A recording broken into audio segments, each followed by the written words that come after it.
Don't ever let somebody tell you you can't do something. Not even me. All right? All right.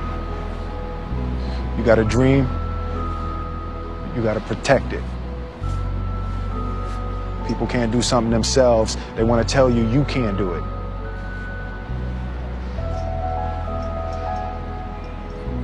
You want something, go get it. Period. We didn't grow up with the sense that where we were was where we were going to be. You know, we grew up with the sense that where we were almost didn't matter because we were becoming right. Something greater. There's a concept that I don't want to be an icon. I want to be an idea. You know, I want to represent an idea. I want to represent possibilities. I want to represent magic, right? That you're in a universe and 2 + 2 = 4. 2 + 2 only equals 4 if you accept that 2 + 2 = 4. 2 + 2 is going to be what I want it to be. You know, and there's a redemptive power that making a choice has, you know, rather than feeling like you're at effect to all the things that are happening. Make a choice. Like, you just decide what it's going to be, who you're going to be, how you're going to do it. Just decide. And then from that point, the universe is going to get out your way. It's like, it's water. It wants to move and go around stuff, you know. So for me, I want to represent possibilities. I want to represent the idea that you really can make what you want. One of my favorite books is The Alchemist, Paulo Coelho. And I just believe that. I believe that I can create whatever I want to create. If I can put my head on it right, study it, learn the patterns, and you know, it's hard to put into words, some real metaphysical, esoteric nonsense, but I feel very strongly that we are who we choose to be. Difference between depression and joy, right? And I think it's purpose, right? It's like when you wake up in the morning and your life means something to somebody other than you, that you have a purpose. If you don't go do the things that you're going to do, people's lives will suffer. And I think that kind of purpose, that like to live in service, not to you, but to live in service to humanity, to live in service to your family, to live in service to your church, to your city, to your country, to the world. Living in service is that, I feel like that is the purest form of joy. Greatness is not this wonderful, esoteric, elusive, God-like feature that only the special among us will ever taste. You know, it's something that truly exists in all of us. It's very simple. This is what I believe, and I'm willing to die for it. Yeah. Period. It's that simple. I know who I am, and I know what I believe. I know who I am, I know what I believe. That's all I need to know. And that's all I need to know. So from there, you do what you need to do. Yeah. You know, and I think what happens is we make the situation more complex than it has to be. Because we're looking for complexity. There's got to be something complex to understand. It can't be that easy. You know. The road to success is through commitment and through the strength to drive through that commitment when it gets hard. And it is going to get hard, and you're going to want to quit sometimes, but it'll be colored by who you are and more who you want to be. I definitely found that wanting to be an actor stems from wanting to be somebody and wanting to say something to people. The only thing that I can see, and you can never really look at yourself, the only thing that I see that is distinctly different about me is I'm not afraid to die on a treadmill. Right? I will run. You would not be outworked. I will not be outworked. Right. Period. Yeah. You know, you might have more talent than me. You might be smarter than me. You might be sexier than me. You might be all of those things. You got it on me in 9 categories. But if we get on the treadmill together, right, there's 2 things. You're getting off first, or I'm going to die.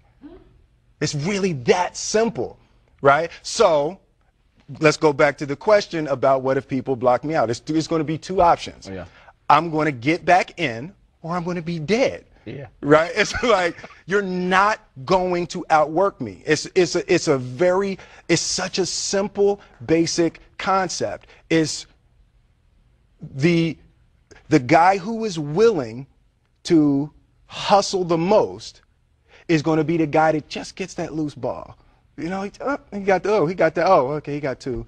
Ooh, God, he hustled, he grabbed that one. That was going to be out of bounds, but he saved it back in. It's like the commodity that I see the majority of people who aren't getting the places they want or aren't achieving the things that they want in this business is strictly based on hustle. It's strictly based on being outworked. It's strictly based on missing crucial opportunities. I say all the time, if you stay ready, you ain't got to get ready.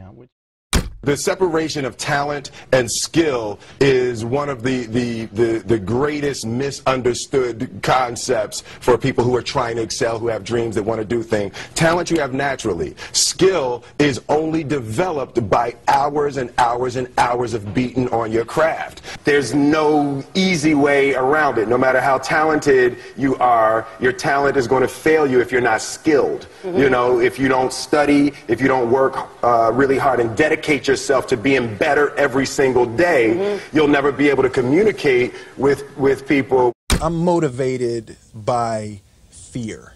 Fear. You know? Fear of what? Fear of fear. I hate being scared to do something. Yeah. I hate that feeling of the feeling that I had before I had a meeting with Quincy Jones, because it was really Quincy Jones and a guy named Benny Medina and Jeff Pollack came with the idea for the Fresh Prince of Bel-Air. And I hated being scared, you know, that I didn't want to even take the meeting. There were opportunities during when I my first year as a rapper. Bill Cosby and the people on the Cosby Show had seen my music video and called me to be a character to come and try out for the Cosby Show. And just every time it was set up, for some reason I couldn't make it. The fear of fear. The fear. I just hated that, being scared to do something. And I think what developed in my early days was the attitude that I started attacking things that I was scared. You a better man than me. You happy? Now, you gonna tell Will or not? I'm not gonna do your dirty work for you. Fine. I'll call him from the road. Yeah, then why don't you do that? Yeah, I'll do that. Daddy-o! What's up? Will, I'm glad you're here. Some business came up I gotta handle. So we're gonna have to put our trip on hold. You understand? Yeah, that's cool. That's cool. Just for a couple of weeks. I understand. Yeah. Maybe a little longer. Yeah, whatever. Look, I'll call you next week and we'll iron out the details. Okay? Yeah. It was great seeing you, son. You too, Lou.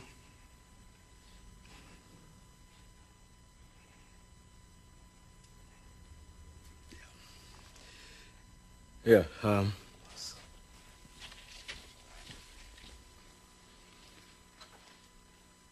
sorry, Will. You know what? Actually, this works out better for me. You know, the Slimmies of summer come to class wearing next to nothing. You know what I'm saying? Will, it's all right to be angry. Hey, why should I be mad? I'm saying at least he said goodbye this time. I just wish I hadn't wasted my money buying this stupid present. I'm sorry. You know, if there was something that I Hey, could you know do. what? You ain't got to do nothing, Uncle Phil. Hey, you know, ain't like I'm still 5 years old, you know? Ain't like I'm gonna be sitting up every night asking my mom, when's Daddy coming home, you know? Who needs him? Hey, he wasn't there to teach me how to shoot my first basket, but I learned, didn't I? Hey, I got pretty damn good at it too, didn't I, Yeah, Uncle Phil? you did. Got through my first date without him, right? I learned how to drive. I learned how to shave. I learned how to fight without him. I had 14 great birthdays without him. He never even sent me a damn card. To hell with him!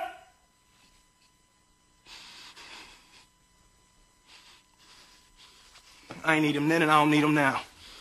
Will. Nah, you know what, Uncle Phil? I'm gonna get through college without him. I'm gonna get a great job without him. I'm gonna marry me a beautiful honey, and I'm having me a whole bunch of kids. I'm gonna be a better father than he ever was. And I sure as hell don't need him for that, because ain't a damn thing he could ever teach me about how to love my kids.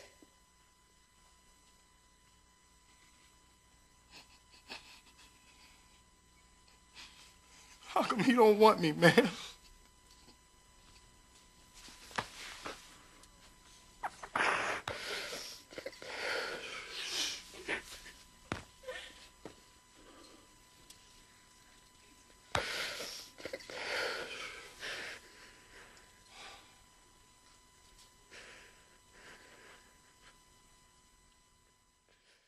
Thank you guys so much for watching. I made this video because Daniel Grantham asked me to. So if there's a famous entrepreneur that you want me to profile next, leave it in the comments below and I'll see what I can do. I'd also love to know which of Will Smith's 10 rules resonates the most with you. Which one do you like the best? Leave it in the comments below. Thank you guys so much for watching. Continue to believe, and I'll see you soon.